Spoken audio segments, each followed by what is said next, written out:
Salut tout le monde, c'est LM Natsu, on se retrouve pour une nouvelle vidéo présentation de deck rétro. Donc aujourd'hui on s'attaque au deck de Joey Wheeler. Règles du format. Donc c'est un deck pour jouer en rétro slash animé avec les copains en fun. On joue pas de banlist, donc il peut y avoir des cartes comme Pot de Cupidité, etc. On joue avec les nouveaux errata, mais les règles de l'époque, donc 6ème carte. Un seul terrain pour les deux joueurs. Et j'essaye, quand c'est possible, qu'un maximum de cartes soit en un seul exemplaire dans les decks. Donc mis à part cas particuliers comme Kaiba, qui a 3 dragons blancs yeux bleus, ou des cartes un peu spécifiques qui en spé une note du deck, ou des choses comme ça, donc du coup forcément il en faut au moins 2 ou 3, les cartes seront en x1 dans les decks. Donc on va commencer avec le deck de Joey. Un Guilford l'éclair, donc Guilford l'éclair c'est une carte qu'il a à Battle City, qui est emblématique je trouve de son combat contre Marek. C'est une carte que j'aime beaucoup parce que moi quand j'étais petit, je pensais que Raigeki c'était l'attaque de Guilford l'éclair, vu que quand il invoquait avec 3 monstres, il détruit tous les monstres avec un éclair, voilà. Bon, on a appris il y a pas longtemps que c'était Slifer, mais ça aurait pu, je trouve, être Guilford. Ensuite, on va jouer un Seigneur du Rouge, donc qui joue pendant l'arc Sodorical, qui dans son duel contre Valon, je crois. Un Dragon Noir aux yeux rouges qu'il a récupéré à Duelist Kingdom contre Rex Raptor. Un Alligator Cybertech, pareil, qui joue pendant l'arc Sodorical. Jinzo qui récupère à Batailleville, donc Jinzo qui est très puissant parce qu'il annule tous les pièges. Giltia, Chevalier des Ténèbres, Lance des âmes. Donc ça c'est la nouvelle version d'une ancienne carte que Joey joue dans l'anime. Malheureusement c'est un monstre fusion, et mettre les matériaux fusion dans le deck, je trouvais que ça faisait beaucoup, parce que c'est des monstres qui sont pas très intéressants, et du coup qui risquent de faire brick et de rendre le deck un peu faible. Donc j'ai mis cette version là. Déjà pour que voilà, le deck soit quand même jouable, soit au niveau des autres decks, comme vous avez pu voir avec Yugi et Kaiba. Et aussi ce qui est intéressant du coup, c'est que lui va nous permettre d'ajouter de notre deck à notre main soit Jinzo, soit le Dragon Noir aux yeux rouges. La troupe d'assaut Goblin d'élite, donc là pareil, c'est une version de la troupe d'assaut Goblin, Joey joue normalement la troupe d'assaut Goblin. Moi j'ai mis celle-ci parce que je trouvais déjà que ça changeait, et surtout parce qu'elle a un peu plus de défense, donc elle sera peut-être pas détruite tout de suite. Le guerrier panthère que Joey a depuis le début, je crois, au moins depuis Battle City en tout cas. Voilà, c'est un combo qu'il utilise souvent avec les boucs émissaires. Gearfried le chevalier de fer, pareil, une carte emblématique de Joey, qui a failli lui faire gagner son duel contre Marek. Spadassin des flammes bleues, donc là, un peu comme pour Giltia, c'est un retrain d'une fusion que joue Joey dans l'animé, qui est un peu plus intéressante que la fusion, donc on la met dans le deck. Axe Raider, donc une carte que Joey a depuis le début, qui est assez puissante, 1700 d'attaque. Le petit guerrier ailé, donc là ça va être plus pour sa défense, parce qu'il a 1800 de défense, donc la carte est quand même pas très intéressante en soi.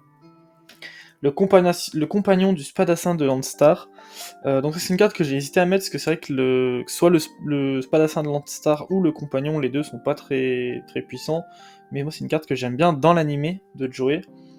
Surtout dans l'arc avec les frères Siegfried, où il a plein de Landstar différents. J'aimerais bien qu'un jour il nous sorte ce deck-là, que chez Konami nous sorte ce deck-là, mais ouais, du coup j'ai mis le compagnon parce que en moins lui, il buff les guerriers, comparé au Spadassin normal. Donc voilà, comme à chaque fois, hein, vous voyez, c'est surtout des nouvelles versions des anciennes cartes que je joue dans le deck de Joey. Un bébé dragon, donc pour faire les fusions, vous verrez qu'on en a besoin. Un magicien du temps qui a été donné par Yugi à Duelist Kingdom.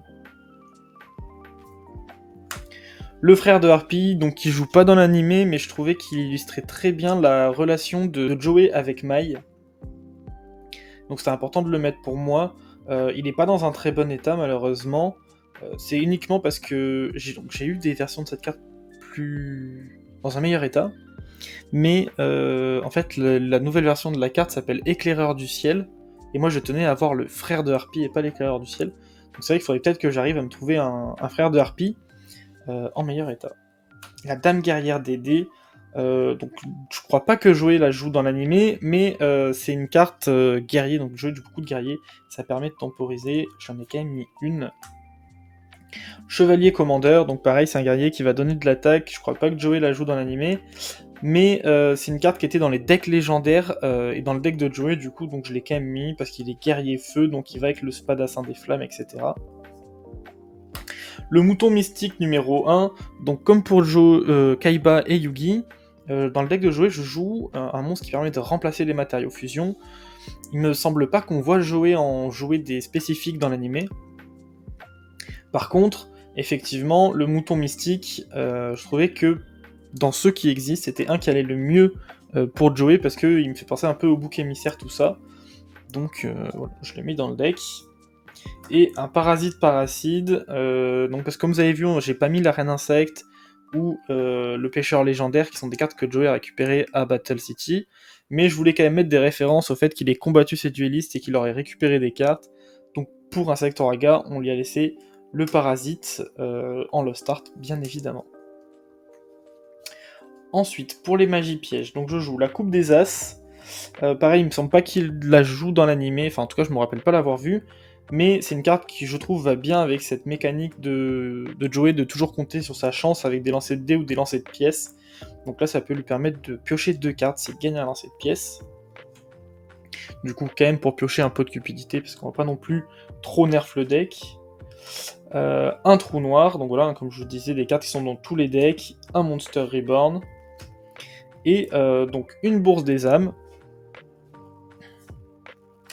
une polymérisation pour faire les fusions, la griffe d'Armocrate, donc pareil, qui va avec les fusions, c'est la carte de Joey pour le saut d'Orichalque, donc on a pu voir l'œil de Timé ou le croc de Critias chez Yugi et Kaiba. Armement fusion, donc là c'est pareil, c'est pas une carte qui joue dans l'animé, c'est toujours une carte qui va pour ses fusions, mais comme il y a le Spadassin des Flammes dessus, je me suis permis de la mettre, parce qu'elle va nous permettre justement d'invoquer le Spadassin des Flammes. Du coup je trouvais ça intéressant. On peut jouer une instant fusion à la place, pour ceux qui préfèrent et qui auraient envie de mettre plus de fusion dans le deck. Une tornade géante pour gérer les magies pièges, du coup on joue pas Violent Orage dans le deck de Joey, parce qu'il joue cette carte là dans l'animé qui est emblématique, qui sort plusieurs fois, du coup je la trouvais intéressante, on pourrait peut-être quand même rajouter un Violent Orage, c'est vrai que le deck est peut-être un peu en dessous des deux autres. Bouclier épée, une carte que Joey joue depuis le début. Donc transmigration des yeux rouges pour faire la rituelle qu'on a vue, c'est une carte voilà pareil du saut d'Orichalque. Araignée à roulette que Joey joue à Battle City contre Esparoba, donc il jouait Jinzo, pareil c'est une carte qui joue avec des lancers de dés, je la trouve quand même intéressante et assez rigolote, on a à peu près 2 chances sur 3 de faire un résultat convenable, donc c'est assez sympa comme carte. Les boucs émissaires du coup qui sont une carte très puissante qui ont été jouées dans pas mal de formats, et que Joey joue et fait plusieurs combos avec dans l'animé. Les dés gracieux, donc du coup pareil, des cartes que Joey joue souvent dans l'animé qui permettent de modifier les stats en lançant des dés. Faut savoir que moi du coup, pour ceux qui feront des duels avec moi, mon dé gracieux a un problème de texte, je sais pas si c'est normal, s'il y en a beaucoup, je sais pas trop d'où ça vient, mais il est écrit qu'il donne de l'attaque aux monstres adverses, or il donne bien de l'attaque à nos monstres. Donc voilà, il faut faire attention à ça quand on joue la carte. Je sais pas pourquoi il y a eu cette erreur de traduction ou de texte sur cette version-là, mais voilà. Le dé crâne, donc qui fait la même chose, mais qui réduit l'attaque de l'adversaire en fonction du résultat du dé. La boîte féerique, donc pareil, qui joue avec des lancers de pièces qui va permettre de passer un monstre à 0 quand il attaque. Le bouclier magique de bras qu'on a vu Joey jouer plusieurs fois à Battle City. Le kunai avec chaîne, qu'il a depuis le début, pareil, depuis l'arc avec Pegasus, qui permet en fait de passer un monstre en position de défense ou d'augmenter son attaque. Metal Morph, donc là c'est une petite référence à son duel contre Bandiken, où en fait il va pouvoir lui voler son Metal Morph pour faire un dragon noir de yeux rouges de métal. Dragon métallique aux yeux rouges, enfin je sais plus le nom exactement de la carte, mais voilà, en l'équipant avec cette carte.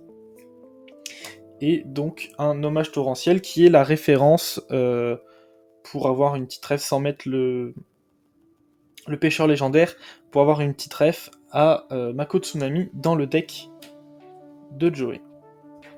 Donc voilà pour le main deck, on va passer au fusion deck, nos petits jetons pour les boucs émissaires. Donc un dragon du glaive de l'alligator, que Joey fait plusieurs fois dans l'animé, que je trouve quand même pas hyper intéressante, mais voilà, on peut la faire avec bébé dragon plus le mouton mystique. Le dragon millénaire qui va servir avec le magicien du temps plus le bébé dragon. On remercie les rééditions des anciennes jeans, parce que là du coup on peut l'avoir en... des anciennes displays, pardon. On peut l'avoir en secret, en MRD, en très bon état, la carte est magnifique. Un dragon crâne noir, donc c'est une carte que Joey a invoqué, enfin Joey ou Yugi ont invoqué plusieurs fois ensemble, dans des duels duo. J'ai voulu la mettre dans le deck de Joey parce que je joue pas crâne invoqué dans le deck de Yugi, parce que là il y a le dragon noir aux yeux rouges et mouton mystique qui peuvent permettre de la faire. Je trouvais ça plutôt sympa. Le spade incendie des flammes, donc comme je vous disais qu'on peut faire avec armement de fusion. Du coup, bah, il nous faut une target armement de fusion pour pouvoir invoquer le spade incendie des flammes. Ça sera donc le chevalier flamboyant des ténèbres, qu'on peut invoquer, mais on ne pourra jamais faire l'effet puisqu'on joue pas le chevalier mirage.